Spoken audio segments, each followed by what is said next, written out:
In this video, I'm going to show you how to change the address on your driving license online in the UK.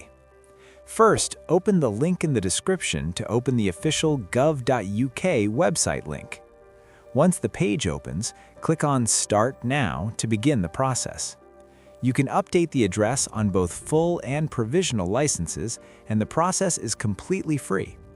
You're allowed to continue driving while waiting for your new license, but keep in mind that failing to update your address can result in a fine of up to £1,000.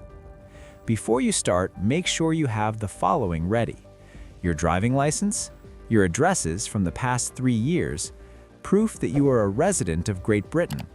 It's also helpful to have your national insurance number and passport number available.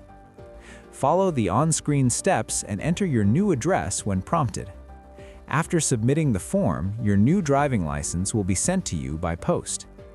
Don't forget to also update your vehicle logbook, V5C, vehicle tax direct debit if applicable, and any personalized registration documents. If you need to change your name, this must be done by post and cannot be completed online. And that's it. That's how you change the address on your driving license in the UK. If this helped you out, please subscribe. It really helps me out as well. Thanks for watching, and I'll see you in the next one.